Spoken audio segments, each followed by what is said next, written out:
சிதம்பரம் மக்களவை தொகுதி பாஜக வேட்பாளர் கார்த்தியாயினியை ஆதரித்து அக்கட்சியின் மாநில தலைவர் அண்ணாமலை தீவிர வாக்கு சேகரிப்பில் ஈடுபட்டு வருகிறார். அதன் நேரலை காட்சிகளை தற்போது பார்க்கலாம்.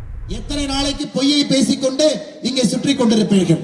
11 அமைச்சர்கள் பெண்கள், 12 அமைச்சர்கள் பட்டியலின சகோதர சகோதரிகள், 27 அமைச்சர்கள் பிற்படுத்தப்பட்ட சமுதாயத்திலிருந்து வந்திருப்பவர்களுக்கு நம்முடைய மந்திரி சபையிலே அமைச்சர்களாக பொறுப்பில் இருக்கின்றார்.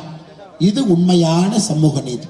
நீங்கள் சொல்வது பொய்யான சமூக நீதி. நீங்கள் வளர்வதற்காக ஒரு கட்சி, அதற்காக தொண்டர்களை பலிகடா செய்து இங்கே சிதம்பரத்தில் நின்று கொண்டிருக்கின்றீர்கள். பேசுவதெல்லாம் கடவுளுக்கு எதிராக, பேசுவதெல்லாம் மக்களுக்கு எதிராக. இன்னைக்கு நீங்கள் யார் என்பதை திமுக உங்களுக்கு நிரூபித்திருக்கிறாங்க. என்ன சொன்னீங்க? பொது தொகுதி கொடுக்கலனா அறிவாலயத்தில் போய் தீக்குளிப்பாங்களாமா. என்ன பண்ணுவாங்களாமே? அறிவாலயத்தில் போய் தீக்குளிப்பாங்களாமா. கடைசியில் என்ன ஆச்சு? விசிகே என்பது விழுப்புரம் சிதம்பரம் சார்ந்த கட்சின்னு மறுபடியும் ஒரு முறை திராவிட முன்னேற்ற கழகம் உறுதிப்படுத்தியிருக்கின்றார். ஐயா, இந்த முறை அந்த விழுப்புரம் சிதம்பரத்திலிருந்து அவர்கள் அப்புறப்படுத்தப்படுவார். தேசிய ஜனநாயக கூட்டணியுடைய தலைவர்கள், தொண்டர்கள் ஒரே நேர்கோட்டு பாதையில் இங்கே இணைந்திருக்கின்றோம். இந்த முறை விழுப்புரம் சிதம்பரத்திலிருந்தும் கூட விடுதலை சிறுத்தைகள் அப்புறப்படுத்தப்படுவார்கள் என்று இங்கு சேர்ந்திருக்கக்கூடிய கூட்டமே ஒரு சாட்சி. சகோதர சகோதரிகளே, இது ஒரு முக்கியமான தேர்தலுங்க, சாதாரண தேர்தல் இல்லை. 2024 தேர்தலை பொறுத்தவரை யார் பிரதம மந்திரியாக வருகின்றார்கள் என்பதை தெரிந்து நீங்கள் வாக்களிக்க போறீங்க. மோடி அவர்கள் தான் பிரதம மந்திரியா வரப்போறாங்க. யாருக்கும் எந்த மாற்று கருத்தும் இல்லை. 400 எம்பிக்களை தாண்டி மோடி ஐயா வரப்போறாங்க.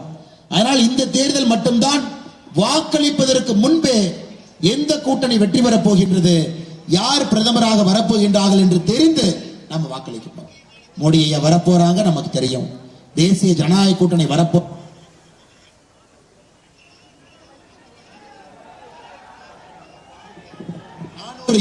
400 எம்பிக்கள் வரப்போறாங்க தெரியும். அதிலே பாட்டாளி மக்கள் கட்சியினுடைய 10 எம்பிக்கள் இருப்பாங்க, அதுவும் நமக்கு தெரியும்.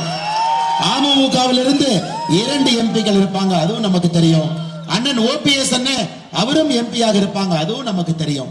அண்ணன் பாரிவேந்தன் அவர்கள் எம்பியாக இருப்பாங்க, அதுவும் நமக்கு தெரியும்.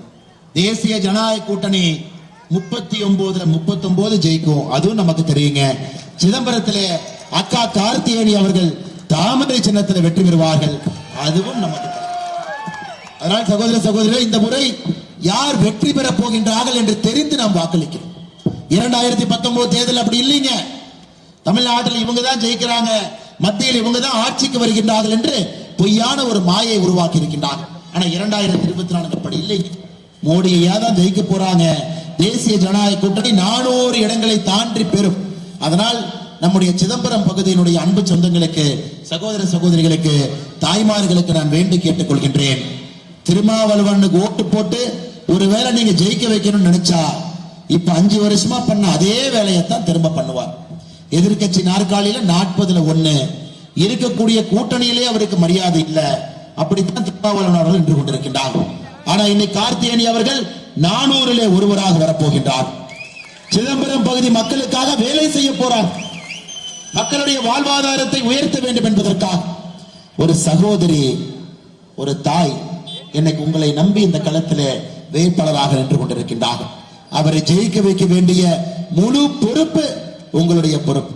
ஐயா, எப்பொழுதுமே தேர்தல் களம் ஆரம்பித்த பிறகு கட்சியிலிருந்து சில நபர்கள் வெளியே செல்வது வழக்கம் தான், அது ஒன்றும் புதுசு இல்லை. ஆனா நமக்கு தெரியும் திருமாவளவன் அவர்களோடு அட்ஜஸ்ட்மெண்ட் பாலிடிக்ஸ் செய்யாத ஒருவரை நிறுத்தி இருக்கின்றோம். எங்களுக்கு தெரியும் யாரை இங்கே வேட்பாளராக நிறுத்தினால் என்ன நடக்கும் என்பது முதல்ல கண்டுபிடித்து பாரதிய ஜனதா கட்சி, தேசிய ஜனநாயக கூட்டணி அக்கா கார்த்தியாயினி அவர்கள் இங்கே நிறுத்தி இருக்கிறோம். இந்த முறை வெற்றி பெற்றே ஆக வேண்டும் என்று தேசிய ஜனநாயக கூட்டணி களத்தில் நின்று கொண்டிருக்கின்றோம்.